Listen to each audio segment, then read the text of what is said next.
की वीडियो में हम गेट एग्जाम में पूछा गया ये वाला क्वेश्चन सॉल्व करेंगे जो कि बेस्ड है स्ट्रिंग और पॉइंटर पर बेस्ड है। स्ट्रिंग भी हम अच्छी तरह से पढ़ चुके हैं और पॉइंटर्स भी हम अच्छी तरह से पढ़ चुके हैं। ठीक है, तो ये वाला क्वेश्चन आज हम सॉल्व करेंगे और देखेंगे कि इसमें आउटपुट क्या आता है। अब जैसा कि आपको पता है कि अभी हमारी ये रिविजन सीरीज चल रही है, जैसे ही कुछ क्वेश्चन अभी तक हमने जो पढ़ा है उस पर बेस्ड हम कुछ क्वेश्चन सॉल्व करेंगे जो कि एग्जाम्स में पूछे जाते हैं। वो हो जाने के बाद फिर हम स्टार्ट करेंगे फंक्शंस क्या होते हैं। ठीक है, तो अब यहाँ पर देखो ये क्या है। अब यहाँ पर प्लीज आप ये मत कमेंट कीजिएगा कि यहाँ पे हमने हेडर फाइल नहीं इंक्लूड की है, इंट मेन नहीं लिखा है, ये सब नहीं लिखा है तो एरर आ जाएगी। ये सिर्फ क्या है, एक कोड है जिसका हमें आप क्या बताना है, आउटपुट बताना है। तो ये हमने क्या किया है, एक स्ट्रिंग डिक्लेयर की है। अब ऑब्वियसली आपको इतना तो पता ही होगा कि स्ट्रिंग किस तरह से डिक्लेयर की जाती है। तो इस तरह से हमने स्ट्रिंग डिक्लेयर की है, लेकिन उसको इनिशियलाइज नहीं किया है। हमने क्या बताया है कि उसको टोटल कितनी लोकेशंस की जरूरत है, 20 लोकेशंस की जरूरत है, मतलब 20 बाइट्स की जरूरत है।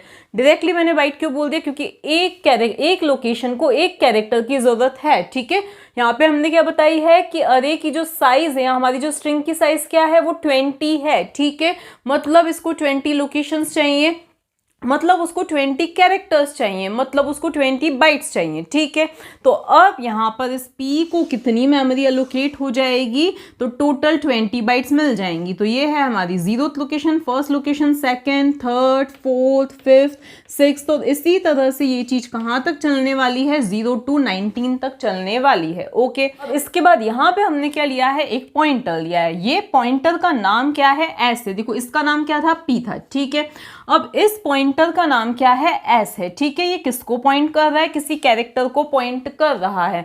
और इसके अंदर हमने क्या इनिशियलाइज कर दिया है, स्ट्रिंग से इसको इनिशियलाइज कर दिया। अब इसका मतलब क्या है, स्टेटमेंट का मीनिंग क्या है, मैं पहले भी आपको बता चुकी हूँ।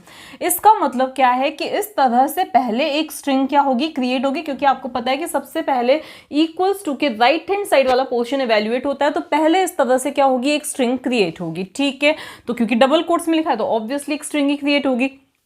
अब यहाँ पर क्या आ जाएगा, सपोज उसको कहीं पे भी मेमोरी मिली हो, सपोज उसको जो मेमोरी मिली है वो 200, मतलब उसका जो एड्रेस है, उसका जो बेस एड्रेस है स्ट्रिंग का, वो क्या है, 200 है। ठीक है, तो इस तरह से एक स्ट्रिंग क्रिएट हुई है और उसके अंदर असाइन क्या हुआ है, STRING। ये क्या है, हमारी स्ट्रिंग है जो कि स्टेटमेंट की हेल्प से क्या हुई है, क्रिएट हुई है। ठीक है, और उसका बेस एड्रेस सपोज क्या है, 200 है।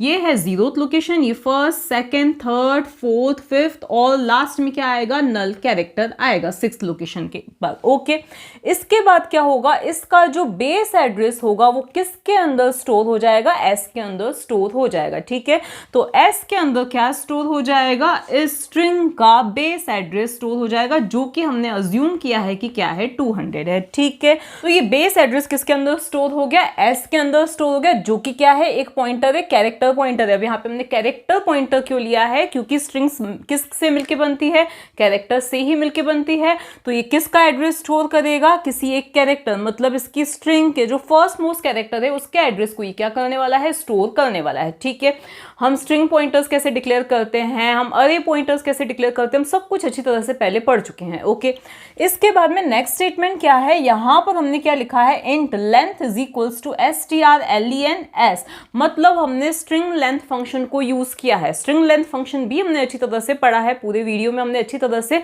उसी फंक्शन को देखा है। ठीक है, स्ट्रिंग लेंथ फंक्शन क्या कैलकुलेट करता है कि किसी भी स्ट्रिंग में कितने क्या है कैरेक्टर्स है, मतलब वो नंबर ऑफ एलिमेंट्स को क्या करता है, रिटर्न करता है, नंबर ऑफ एलिमेंट्स को रिटर्न करता है। अब यहाँ पे चाहे हमने स्ट्रिंग को डिक्लेयर करते टाइम उसकी साइज 20 दी हो, 100 दी हो, कुछ भी दी हो, लेकिन वो रिटर्न क्या करेगा, उसके अंदर हमने कितने एलिमेंट्स को, कितने कैरेक्टर्स को हमने क्या किया है, स्टोर किया है। ठीक है, अब यहाँ पर हमने एज ए आर्ग्यूमेंट क्या पास किया है, एस पास किया है। अब यहाँ पे अगेन आपको कंफ्यूजन ये नहीं होना चाहिए कि भाई एस जो है वो तो पॉइंटर है, लेकिन इसमें तो हम क्या देते हैं, स्ट्रिंग लेंथ फंक्शन में तो हम क्या देते हैं, एक स्ट्रिंग देनी चाहिए। लेकिन इस फंक्शन में जब हम कोई स्ट्रिंग भी पास करते हैं, सपोज हमने कोई एक स्ट्रिंग ली है S1 नाम से, एक हमने क्या ली है, कोई स्ट्रिंग ली है जिसके अंदर हमने कुछ भी हाई स्टोर किया है। क्या स्टोर किया है, हमने हाई स्टोर किया है। ठीक है, अब उस S1 को हम क्या कर रहे हैं, यहाँ पे पास कर रहे हैं। तो हम एक्चुअली क्या पास करें उस S1 के अंदर भी क्या स्टोर होता है, हमने स्ट्रिंग में ही देखा था, स्ट्रिंग की वीडियो में ही देखा था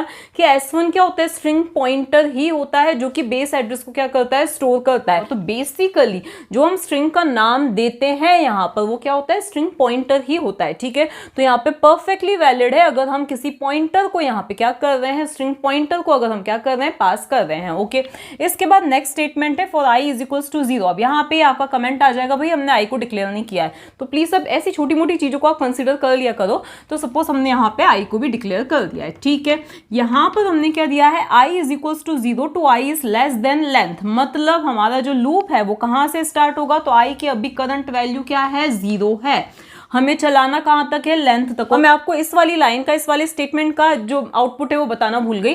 तो यहाँ पर देखो स्ट्रिंग लेंथ ऑफ s, मतलब हमने क्या पास किया है, s पास किया है। हम क्या बोलना चाह रहे हैं कि s जिस भी स्ट्रिंग को पॉइंट कर रहा है उसकी हमें लेंथ पता करनी है। तो इस स्ट्रिंग में टोटल कितने एलिमेंट्स है, कितने कैरेक्टर्स हैं, तो 1 2 3 4 5 6 कैरेक्टर्स है, क्योंकि नल को लेंथ में काउंट नहीं किया जाता है। ठीक है, तो 1 2 3 4 5 6, तो ये क्या रिटर्न करेगा, 6, और लेंथ के अंदर क्या असाइन हो जाएगा, 6 असाइन हो जाएगा।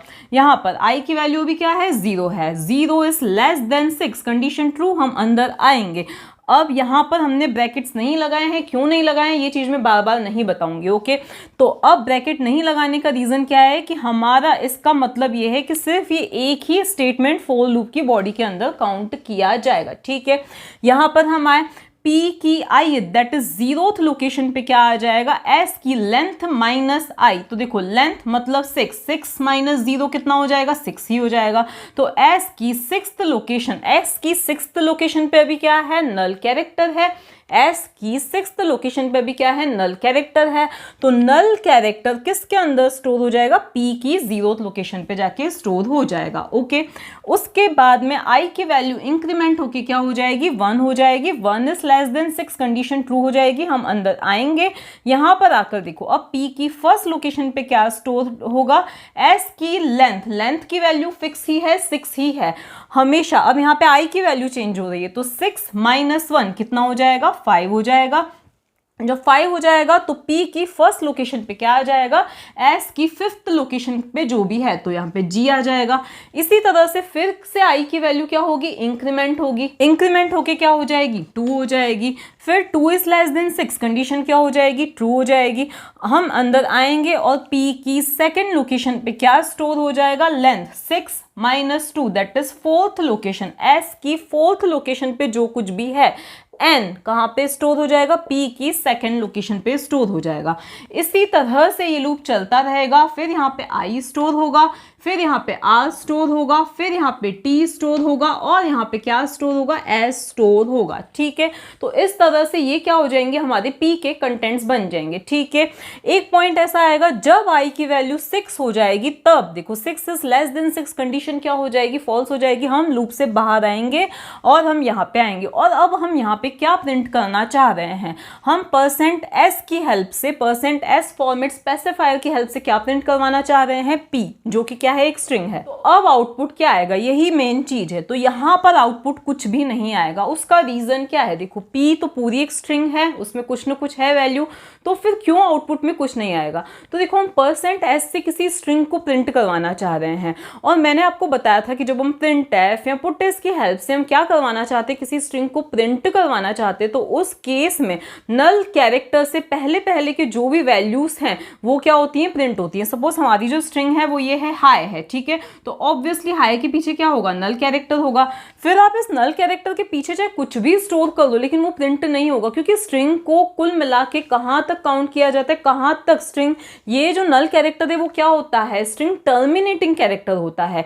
जैसे ही ये कैरेक्टर दिखता है ऐसा मान लिया जाता है कि स्ट्रिंग क्या हो चुकी है, टर्मिनेट हो चुकी है। तो जब इस स्ट्रिंग को प्रिंट किया जाएगा तो यहां पर देखो क्या मिल जाएगा, टर्मिनेटिंग कैरेक्टर मिल जाएगा। नल कैरेक्टर मतलब स्ट्रिंग टर्मिनेटिंग कैरेक्टर मिल जाएगा, तो ऐसा मान लिया जाएगा कि हमारी स्ट्रिंग यहीं पे क्या हो चुकी है, टर्मिनेट हो चुकी है। और ये भी आपको पता ही है कि नल कैरेक्टर कभी भी प्रिंट नहीं होता है, ठीक है। तो कुल मिला के आउटपुट में कुछ भी नहीं आएगा, क्योंकि हम इसको प्रिंट करना चाह रहे थे, लेकिन यहीं पे हमें क्या मिल गया, स्ट्रिंग टर्मिनेटिंग कैरेक्टर, जो कि ये बता रहा है कि स्ट्रिंग टर्मिनेट हो चुकी है, तो कुछ भी प्रिंट नहीं होगा, ठीक है। तो इसका आउटपुट कुछ भी नहीं आएगा। अब आपको वेरीफाई करके देखने की भाई इसके कंटेंट्स क्या हैं, तो आप एक काम कर सकते हो, यही लूप यहाँ पर लगा सकते हो वापस से, और यहाँ पे आप %s की बजाय क्या लिखिए, %c लिखिए, क्योंकि अब आप कैरेक्टर प्रिंट करना चाहते हो तो कैरेक्टर में तो कुछ भी प्रिंट हो सकता है।